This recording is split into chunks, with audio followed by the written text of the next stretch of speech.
Film संगीत का एक ऐसा व्यक्ति जिसे संगीत का वैज्ञानिक कहा जाता है। नाम है R.D. बर्मन, जिन्होंने दो गिलासों को टकराकर म्यूजिक निकाल देते थे। सैंड पेपर से ट्रेन की आवाज भी निकाल देते हैं, जिसे हिंदी फिल्म इंडस्ट्री में संगीत का वैज्ञानिक कहा जाता है। दो गिलासों को टकराने की आवाज सुनाई देती है तो बरबस सी फिल्म यादों की बारात का गाना चुरा लिया है तुमने याद आ जाता है। इस गाने को क्रिएट करने के लिए पंचम दा ने गिलास का इस्तेमाल किया था। फिल्म जमाने को दिखाना है क्या गाना होगा तुमसे प्यारा कौन में रेलगाड़ी की आवाज लाने के लिए R.D. बर्मन ने सैंड पेपर का इस्तेमाल किया था। सैंड पेपर को आपस में रगड़ने से ट्रेन की आवाज निकलती है। यहाँ तक कि उन्होंने सोडा वाटर की बोतलों से भी म्यूजिक क्रिएट किया है।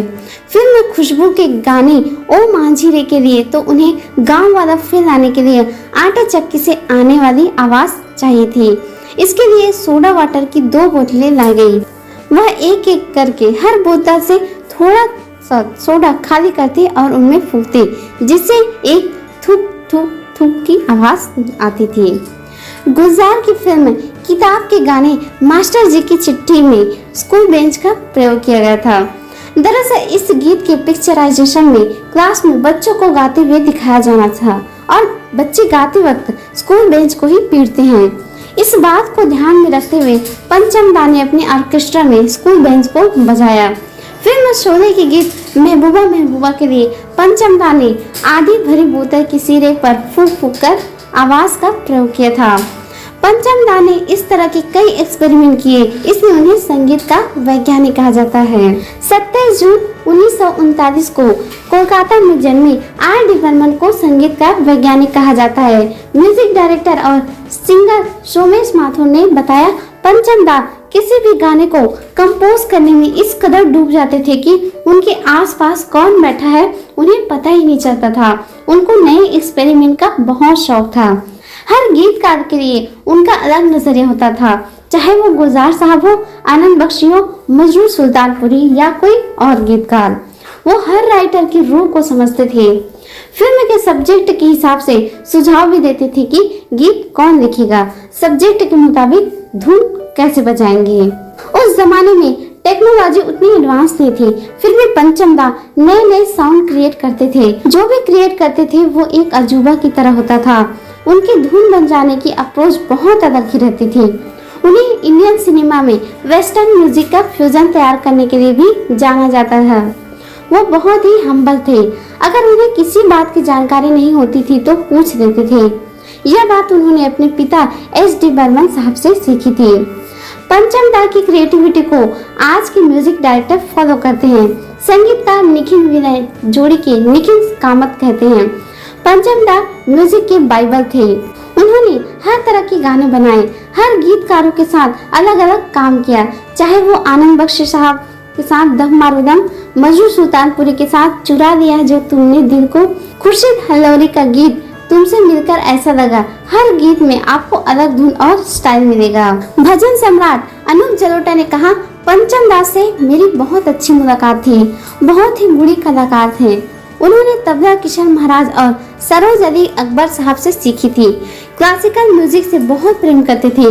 प्रोफेसर के पड़ोसन में लता जी के साथ मिले झुमके मिलन रुत आई गाया था। उन्होंने जो संगीत तैयार किया वह हर युग का है। आज भी तीनों जनरेशन सुन रही है और आगे भी चलकर तीनों जनरेशन सुनेगी। मैं समझता हूँ कि पंचम दा जैसा म्यूजिक डायरेक्टर दोबारा आना मुश्किल है, जो हर जनरेशन के लिए गाना बनाता हो।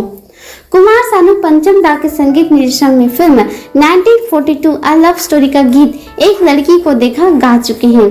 कुमार सानू ने कहा, पंचम दा से मेरी पहली मुलाकात 1981 में हुई थी। उनके साथ कई फिल्मों में एक लाइन आधा लाइन गाया। जब एक लड़की को देखा तो ऐसा लगा रिकॉर्ड कर रहा था। पंचम दा ने बताया था कि इस गाने में बहुत सारे जैसे शब्द हैं, उसको तुम अलग अलग गा देना, मेरा गाना हिट हो जाएगा। वो बहुत ही बिंदास और खुले दिल वाले आदमी थे। ऐसा म्यूजिक डायरेक्टर सदियों में एक बार आता है। वो कभी भी गुस्सा नहीं करते थे। उनकी क्रिएटिविटी को आज के म्यूजिक डायरेक्टर फॉलो करते हैं। वो बहुत दूर की सोचते थे। आज भी उनके 60 के दशक के गानों का रिमिक्स किया जाता है। यह म्यूजिक डायरेक्टर की एक अलग ही पहचान होती है।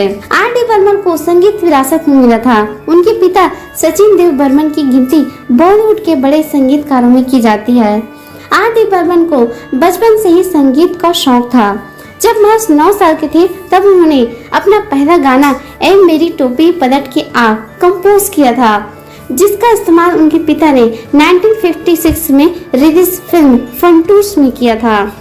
R.D. बर्मन को पहला ब्रेक 1959 में फिल्म राज में मिला था। ये फिल्म पूरी न हो सकी। 2 साल बाद उनको महमूद की फिल्म छोटे नवाब में संगीत देने का मौका मिला, लेकिन असली पहचान फिल्म तीसरी मंजिल से मिली। इस फिल्म का म्यूजिक लोगों को बहुत पसंद आया। इसके बाद पंचम दा ने फिर पीछे मुड़ के नहीं देखा। उन्होंने 331 फिल्मों में म्यूजिक दिया, जिसमें से ज्यादातर फिल्में हिट रही। कहा जाता है कि 90s के दशक तक आते आते पंचम दा कमजोर पड़ गए थे।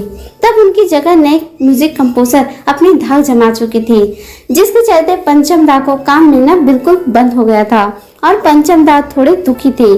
एक दिन विदु विनोद चोपड़ा ने अपनी फिल्म 1942 अ लव स्टोरी के लिए उन्हें अप्रोच किया तो पंचम दा भावुक हो गए। फिल्म 1942 अ लव स्टोरी के सभी गाने सुपरहिट साबित हुए, लेकिन अफसोस कि इनकी कामयाबी देखने के लिए खुद R.D. बर्मन जिंदा नहीं थे। वो अपनी आखिरी सफलता को देखने से पहले ही दुनिया को अलविदा कह चुके थे। 1988 में R.D. बर्मन को दिल का दौरा पड़ा, जिसके बाद लंदन में उनका इलाज कराया गया। इलाज के दौरान बर्मन ने कई धुनें बजाई। 4 जनवरी 1994 को दिल की बीमारी के चलते R.D. बर्मन का निधन हो गया। तो दोस्तों, ये थी R.D. बर्मन के बारे में, जिसे संगीत का वैज्ञानिक कहा जाता है। आपको यह वीडियो कैसी लगी हमें कमेंट कर जरूर बताइएगा।